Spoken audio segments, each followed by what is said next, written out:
പറയുന്നു ഇവിഎമ്മിനെ പറ്റിയുള്ള സംശയങ്ങൾ ദൂരീകരിക്കണമെന്നുള്ളതാണ് സി പി എമ്മിന്റെ ആവശ്യം. സി പി എം അങ്ങനെ ആവശ്യപ്പെടുമ്പോൾ ഇപ്പോൾ സി പി എം മാത്രമല്ല എല്ലാ രാഷ്ട്രീയ പാർട്ടികളും തെരഞ്ഞെടുപ്പ് ക്രമക്കേടുകളെ കുറിച്ച് തെരഞ്ഞെടുപ്പ് കമ്മീഷനും പോയി പോകും.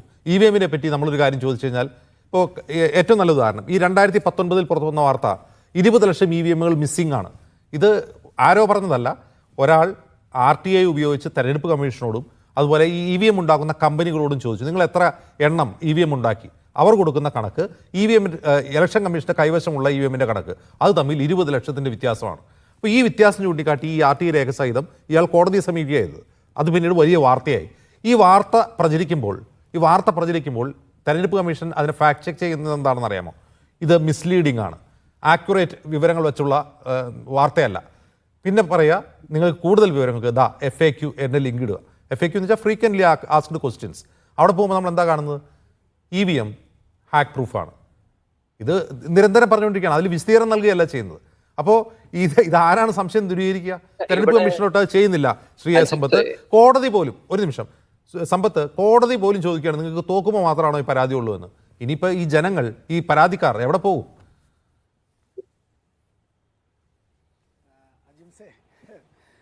ഇതിപ്പോൾ നമ്മളിപ്പോൾ ഇതുപോലെ ഇപ്പോൾ തെരഞ്ഞെടുപ്പെല്ലാം കഴിഞ്ഞതുകൊണ്ട് ഇപ്പോൾ നമ്മുടെ ഒരു ചർച്ച ഒരു വല്ലാത്തൊരു ഹീറ്റഡ് ഡിബേറ്റ് എന്നുള്ള നിലയിലേക്കൊന്നും പോകുന്നില്ല. ഞാനതിലേ ഡോക്ടർ VG ഹരിയും അതുപോലെ മിഥുൻ വിജയകുമാറും അജിംസും എന്നെക്കാൾ കുറച്ച് പ്രായത്തിൽ എളുപ്പമാണല്ലോ. ഞാൻ 1975 ആഭ്യന്തര അടിയന്തരാവസ്ഥ പ്രഖ്യാപിക്കപ്പെട്ടതിന് ശേഷം സുപ്രീം കോടതിയിൽ ഇതുമായി ബന്ധപ്പെട്ട് ഇന്ത്യയുടെ ഭരണഘടനയിൽ പാർട്ട് 3 മൂന്നാം ഭാഗത്തിൽ മൗലികാവകാശങ്ങളെക്കുറിച്ച് പറഞ്ഞിട്ടുള്ളത് അത് സസ്പെൻഡ് ചെയ്യുകയുണ്ടായി. എങ്ങനെ? പാർലമെൻറ്റിൽ അന്നുണ്ടായിരുന്ന ഗവൺമെൻറ്റിൻ്റെ ഭൂരിപക്ഷം ഉപയോഗിച്ച് അത്തരത്തിൽ അടിയന്തരാവസ്ഥ പ്രഖ്യാപിക്കുകയും ഈ കോടതികളെ തന്നെ സമീപിക്കാനുള്ള പൗരൻ്റെ അവകാശമടക്കം സസ്പെൻഡ് ചെയ്യുകയുണ്ടായി. ഇത് സംബന്ധിച്ച് അന്ന് ഈ ചീഫ് ജസ്റ്റിസ് അധ്യക്ഷനായിട്ടുള്ള ബെഞ്ച് മുമ്പാകെ ഇതുമായി ബന്ധപ്പെട്ടൊരു ഹർജി വന്നു. ആ ഹർജി കേട്ടപ്പോൾ ഞാൻ അന്നത്തെ ചീഫ് ജസ്റ്റിസിൻ്റെ പേരൊന്നും ഇപ്പോൾ പറയണില്ല, കാരണം അതിനിപ്പോൾ ഇപ്പോഴത്തെ ചീഫ് ജസ്റ്റിസിനും എന്തെങ്കിലും ഇപ്പോൾ റിട്ടയർ ചെയ്ത ചീഫ് ജസ്റ്റിസിനും അത് സംബന്ധിച്ചൊരു ബുദ്ധിമുട്ടുണ്ടാവണ്ട.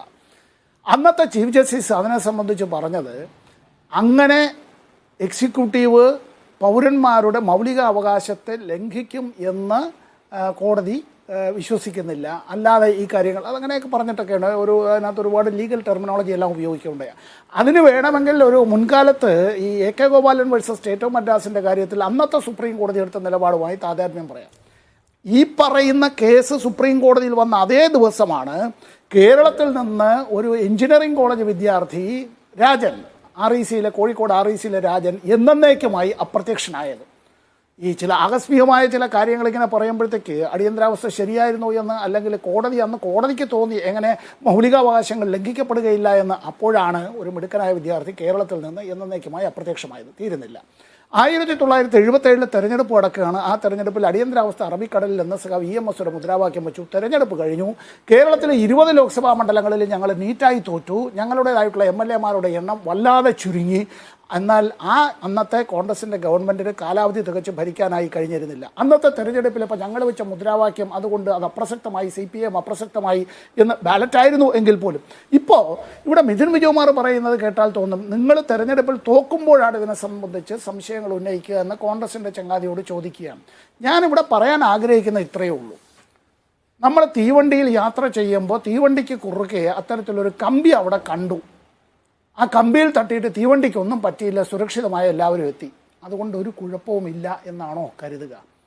തീവണ്ടി യാത്ര ചെയ്യാനുള്ള പാളത്തിൽ എന്തെങ്കിലും അതിനകത്ത് അസ്വാഭാവികമായി ചില കാര്യങ്ങൾ കണ്ടു, പക്ഷേ തീവണ്ടിക്കൊരു കുഴപ്പവുമില്ല, ആളുകൾക്കൊരു കുഴപ്പവുമില്ല, അതുകൊണ്ട് എല്ലാം വളരെ ഭംഗിയായി എന്നാണോ നമുക്ക് പറയാനായി കഴിയുക? അല്ലല്ലോ. ഞാനീ പറയുന്നതിൽ വേദന നമുക്കെല്ലാവർക്കും ഉള്ളതാണ്. പെരുമൺ ദുരന്തത്തെ സംബന്ധിച്ചുള്ളതിൻ്റെ നമ്മുടെ ഇന്ത്യൻ റെയിൽവേയുടെ സേഫ്റ്റി കമ്മീഷനുടെ റിപ്പോർട്ട് അജിംസ് ഉൾപ്പെടെയുള്ളവർക്ക് ഇപ്പോഴെങ്കിലും ലഭ്യമാണോ? അല്ലല്ലോ. ഇവിടെ ഈ തെരഞ്ഞെടുപ്പ് കമ്മീഷനുമായി ബന്ധപ്പെട്ട് തന്നെയുള്ള കേസ് സുപ്രീം കോടതിയിൽ ഇപ്പോഴും നിലനിൽക്കുകയില്ല. അജിംസെ, തെരഞ്ഞെടുപ്പ് കമ്മീഷന്മാരെ നിയമിക്കുമ്പോൾ ആ നിയമിക്കാനുള്ള ആ സമിതിയിൽ ഇന്ത്യയുടെ സുപ്രീം കോടതിയുടെ ചീഫ് ജസ്റ്റിസ് അദ്ദേഹത്തെ അവിടെ നിന്ന് ഞങ്ങൾ നാടൻ ഭാഷയിൽ പറഞ്ഞാൽ ചുമന്ന് മാറ്റുകയല്ലേ ഇന്ത്യ ഗവൺമെൻറ്. എക്സിക്യൂട്ടീവിനുള്ള ആ ഒരു അധികാരം ആ വിധത്തിൽ എങ്ങനെ ഈ സെൻട്രൽ ലെജിസ്ലേച്ചറിൽ നമ്മുടെ പാർലമെൻറ്റിലുള്ള ഭൂരിപക്ഷം ഉപയോഗിച്ചെടുക്കുമ്പോൾ അറിയേണ്ട ഒരു കാര്യം, ഈ ഒപ്പീനിയൻ ഓഫ് ദ മെജോറിറ്റി എന്നുള്ളത് എപ്പോഴും ശരിയാണ് എന്നുള്ള നിലയിലേക്ക് അങ്ങനെ പോവുകയല്ല വേണ്ടത്. അവിടെ ജുഡീഷ്യൽ റിവ്യൂ എല്ലാം വരുന്നത് എങ്ങനെയാണ്? അത് റാഷണൽ ആണോ എന്ന്, അത് ലോജിക്കലാണോ എന്നെല്ലാം പരിശോധിക്കുന്നത് പോലെ തന്നെ ഇവിടെ തെരഞ്ഞെടുപ്പ് കമ്മീഷൻ ഭരണഘടനാ സ്ഥാപനമാണ്. സുപ്രീം കോടതി പോലെയുള്ള ഭരണഘടനാ സ്ഥാപനമാണ് തെരഞ്ഞെടുപ്പ് കമ്മീഷൻ. CBI പോലുള്ള ഒരു സ്റ്റാറ്റ്യൂട്ടറി ബോഡിയൊന്നും അല്ല തെരഞ്ഞെടുപ്പ് കമ്മീഷൻ. ആ തെരഞ്ഞെടുപ്പ് കമ്മീഷണർമാരെ നിയമിക്കുന്നതുമായി ബന്ധപ്പെട്ടുള്ള കാര്യത്തിൽ തന്നെ കേസ് ഇതുവരെ തീർപ്പാക്കാൻ സുപ്രീം കോടതിക്ക് കഴിയാതിരിക്കുന്ന കാലത്താണ് നമ്മൾ ഈ ചർച്ച നടത്തുന്നത്.